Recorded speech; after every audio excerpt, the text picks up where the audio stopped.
Hey, I'm Uriel Kane. Welcome to the second part of how to lose belly fat and get six-pack abs, the second part of our little two-part series on why it's tough to lose abdominal fat as you get older. And in today's lesson, we're going to look specifically at why it's tougher for women approaching menopause to have difficulty losing weight in their abdomen. I've worked with a lot of women in my time, and a lot of them have the issue of not knowing what to do. You know, they seem to be frustrated, they seem to be doing everything correctly, but for some reason, they're just having a tough time to lose weight in that area. So we're going to look at the role of estrogen today, and I've kind of drawn a couple diagrams. I'm going to help you explain exactly what happens in the body. And I guess we're going to deal specifically with women today, but men, this also applies to you to some degree. But let's first off look at what happens more or less during menopause. And menopause, you know, is around 50 years old or so, as women's hormones tend to change and fluctuate to a totally new level. Basically, there's less estrogen, so there's a decrease of about 35% or 35% less estrogen, I should say. And at the same time, there's a more or less 75% decrease in progesterone in the female body. So both hormones are decreasing, but the importance there is that the balance has now become out of whack, because normally progesterone is used to keep estrogen in check. And what happens in menopause is that because progesterone decreases so much, that balance is now out of whack. So there's still less of both, but there's more relative estrogen floating around. And that can lead to a situation we'll talk about a little bit later called estrogen dominance, and we'll look at some of that. But first off, basically what happens is, in general, women, you know, up to about, you know, pre-menopause generally have a pear shape, right? The fat cells and hormonal levels ensure that fat is distributed mainly around the hips and reproductive organs, and there's also a tendency to store fat subcutaneously, which means that more of women's fat is stored underneath the skin, in and around those areas and overall around the body. That's one of the reasons why it's tougher for women to see muscle definition than it is for men.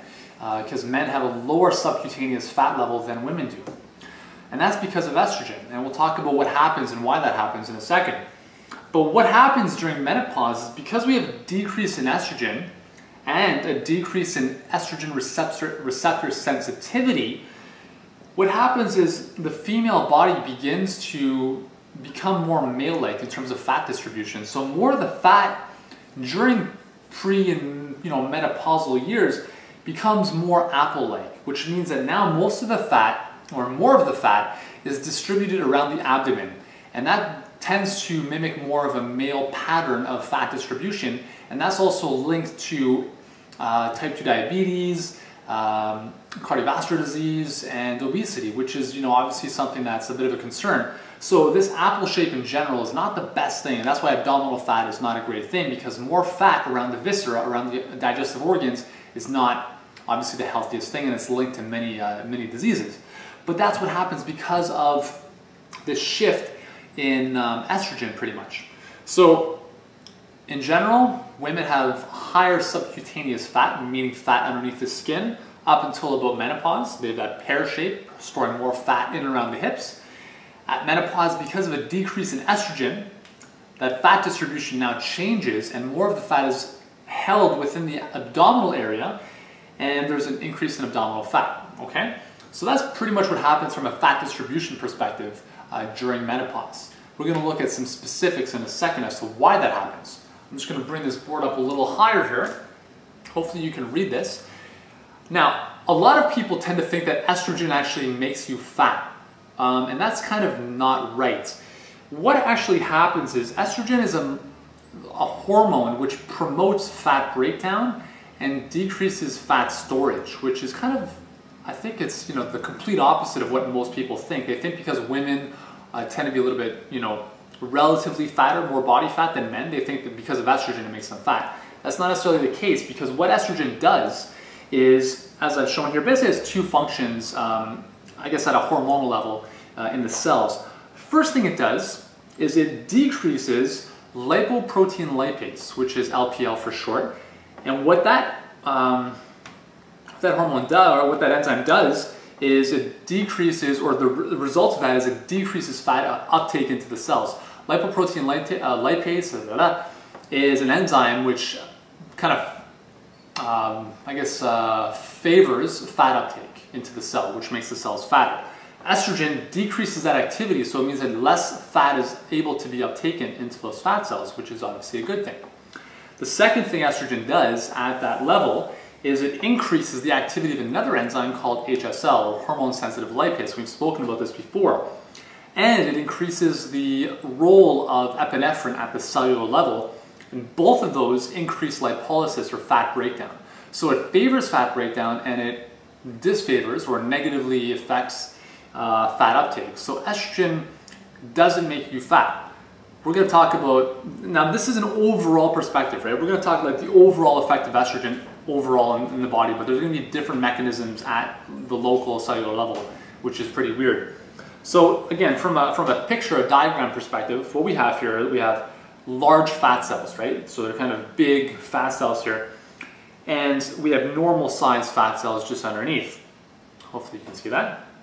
Now what happens is these fat cells will become normal size in the presence of estrogen. E2 basically just represents estradiol, which is the most potent form of estrogen in the female body.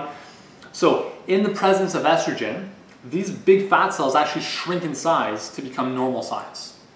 And conversely, these normal sized fat cells will increase and become fatter, or more voluminous, if that's even a word, because of the lack of estrogen, or a decrease in estrogen receptor sensitivity. So this transition from a normal sized fat cell to a bigger fat cell is what happens in menopause. Okay? Does that make sense? Hopefully it does. Now let's look at kind of why this happens, and let's look at why the transition goes from a pear shape and more subcutaneous fat to more of an abdominal fat distribution in women during menopause. Let's bring this up one more level. Don't worry about the bottom part, we'll get to that in a second. Now, we're going to look at estrogen receptors, right? So we talked about these enzymes working at the cellular level and what happens at that cellular level with estrogen. Now, there's a couple different types of estrogen receptors, and the ones I'm going to talk about briefly are ESR1 and ESR2. Don't worry about the technicalities, but just remember that there's certain estrogen receptors that are located in the brain. Others are located in the liver, in the bones, and as well in the fat cells. And all of these will have an impact as to how estrogen is used and how it's produced in the body.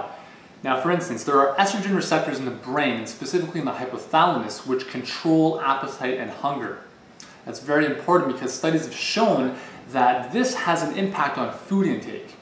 And specifically what happens is as estrogen decreases, there is less stimulation of these receptors in the brain, which means that there's a tendency, again, this is not black and white, but there's a tendency to have less appetite suppression as you have less estrogen in the body.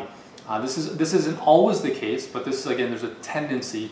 And this has been shown in studies with rats that have been over-reactomized, I think that's how it's pronounced, where they've basically shut down all the estrogen production from the ovaries in the body, and the food intake of those rats was increased.